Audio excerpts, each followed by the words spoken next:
Today's illustration is another mental health entry into the mental health series, and it is a topic that I am extremely familiar with because it is my main mental illness that I have been struggling with for about 20 years, and it's only been the last let's say couple of years, maybe just even a year, that I have actually gotten my shit together and have finally nearly conquered.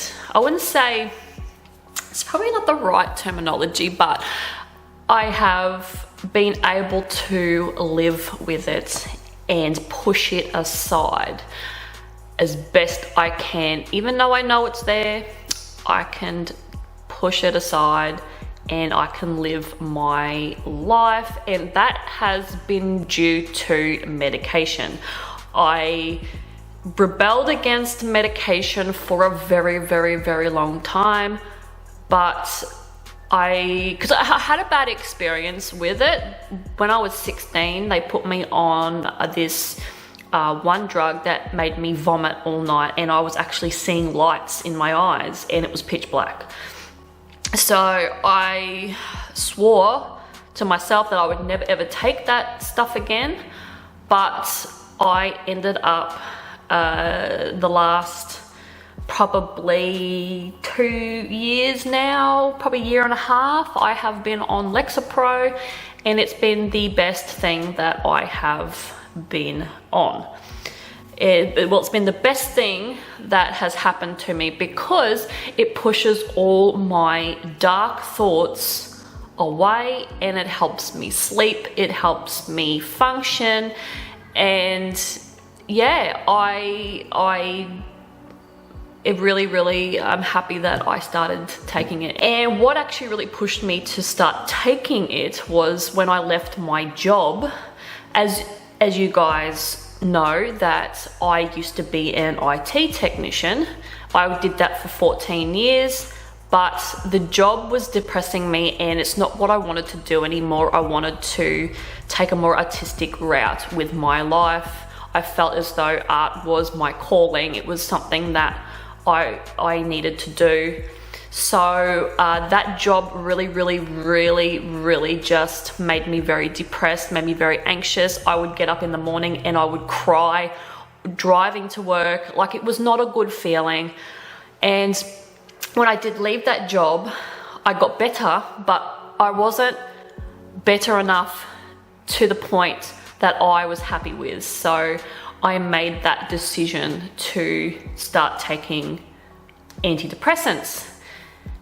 And yeah, here I am today. I'm living my best life. I feel really, I feel probably 90% every day. I will never ever feel 100%. You never do.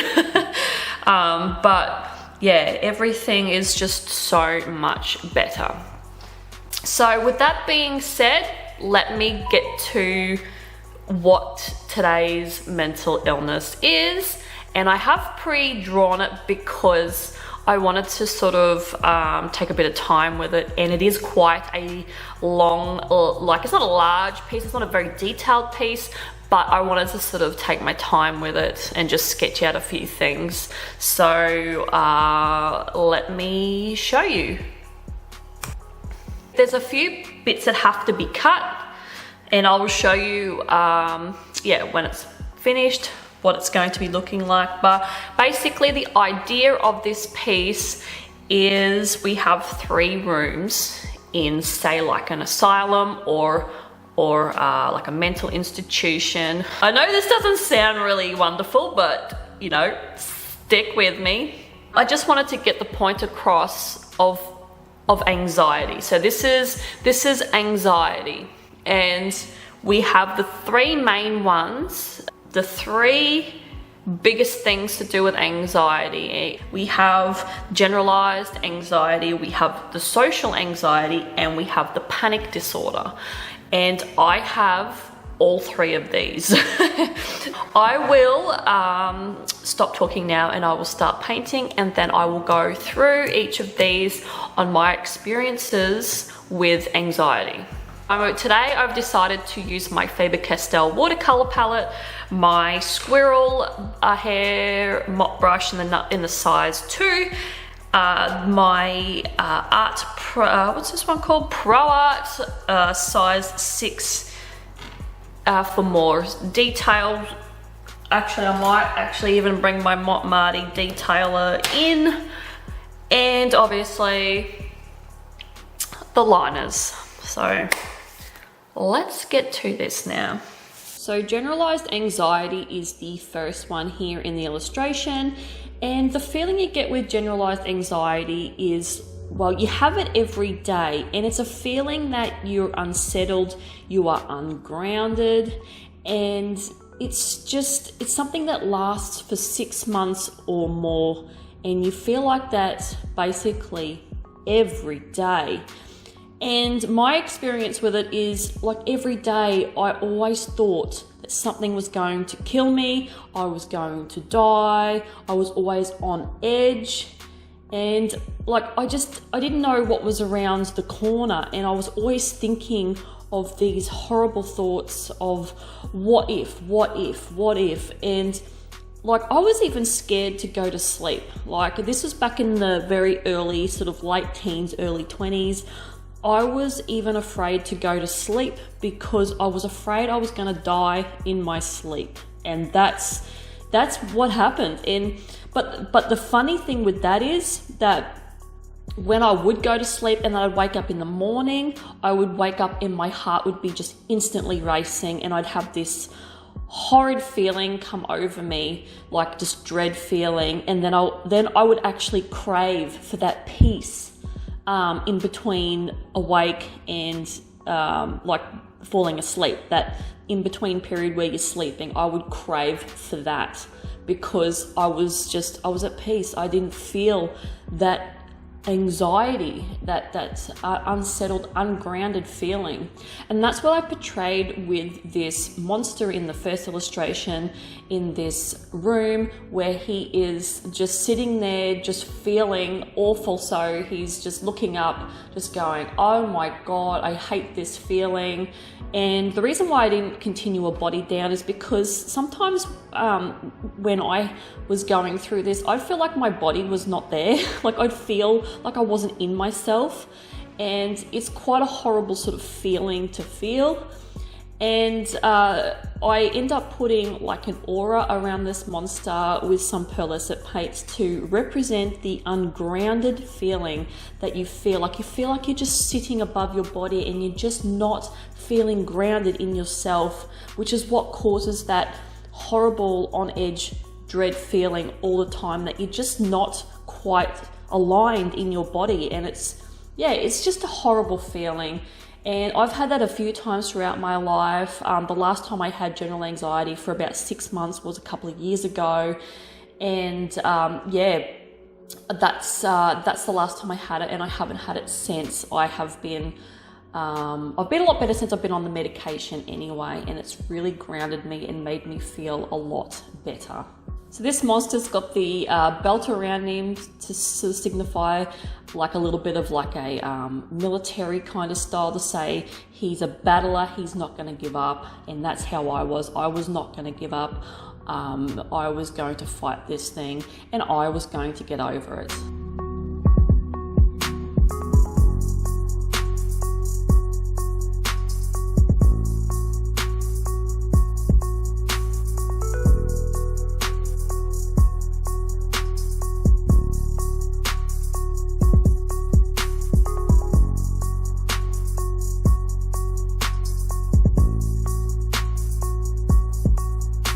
Social anxiety is the second one, and this is like a fear of being embarrassed, humiliated, and judged in a social situation.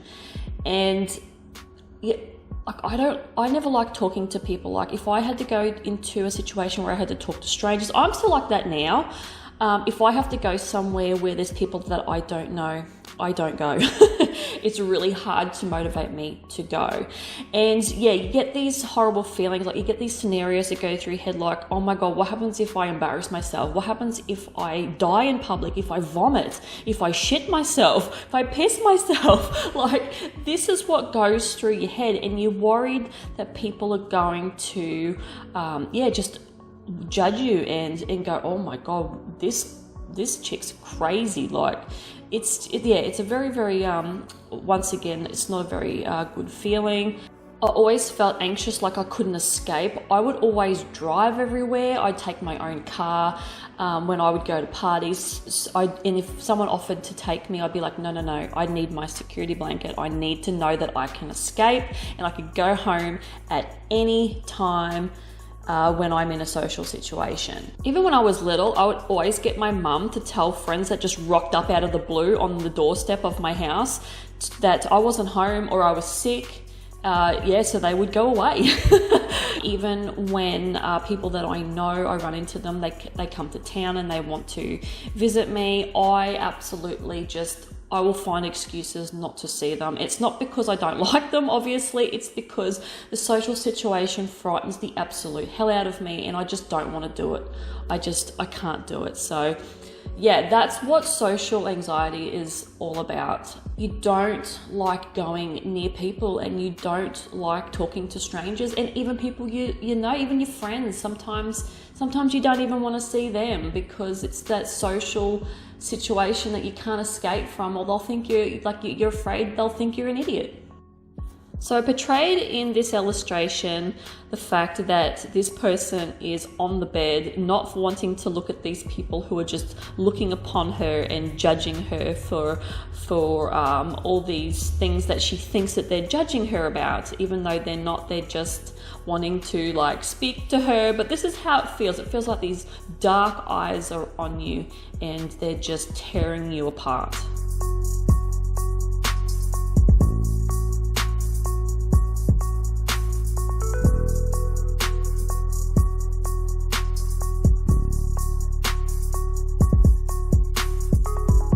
The last one in this illustration is panic disorder.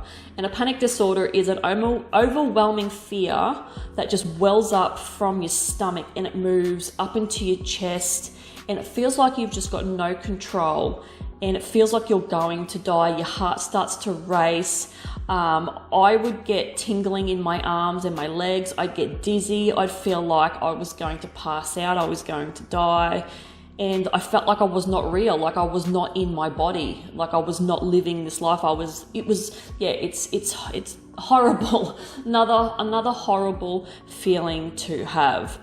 And I was always feeling like the room that I was in was shrinking, and like you need to escape, you need to get out, even though the room's not shrinking, obviously, but it's your fight or flight responses that make you feel that this is happening, so you try to escape. Like, I even had issues with showering. I couldn't even get into the shower. I'd have a panic attack in the shower because it was such a small place to be in.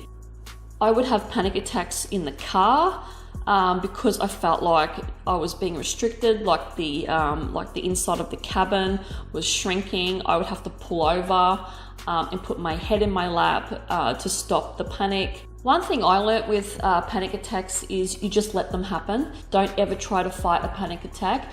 If you just let it happen, as much as it's a horrible feeling, it actually reduces, believe it or not, it reduces the amount of panic attacks that you actually have if you embrace that horrible feeling. Don't ask me why it works. Don't ask me how it works.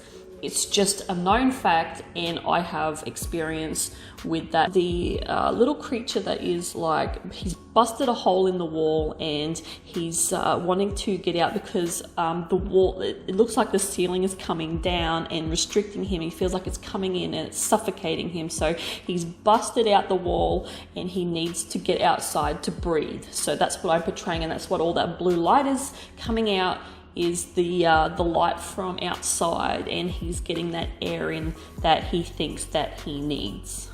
It took me 20 years to really sort of sort myself out. Right up until about, a year and a half, 2 years ago, I couldn't sleep. I'd wake up at 2, 3 o'clock in the morning and I would have these obsessive thoughts about life in general, like just the meaning of life or this and that. And I couldn't stop myself from feeling like it would send me into an anxiety attack. So yeah, that's my experience with it, because I have been suffering from it since I was 15 years old, and I'm hoping that everybody out there who is suffering from it, you do sort of seek some sort of help to deal with it, because it isn't a nice feeling. It can be dealt with, it can go away. It will never fully go away, but you learn to live with it and you learn to move past it every day and not let it rule your life. And it will pass. I promise you that you will come out the other end a lot better, and you will have to probably get used to a new kind of normal, but it does happen and it does work, and you can live a normal life. And you can function normally. You just got to find what works for you. What works for me doesn't necessarily work for somebody else, but you just got to find what works for you. If you do suffer from it, I hope that you're dealing with it and you're getting help. And yeah, you're not alone. You're definitely not alone. And there's people out there that are going through it just like you. So hopefully you enjoyed this set of illustrations. I hope you're staying safe and I hope you're doing well, and I will see you guys in the next video. Thank you for watching. Bye.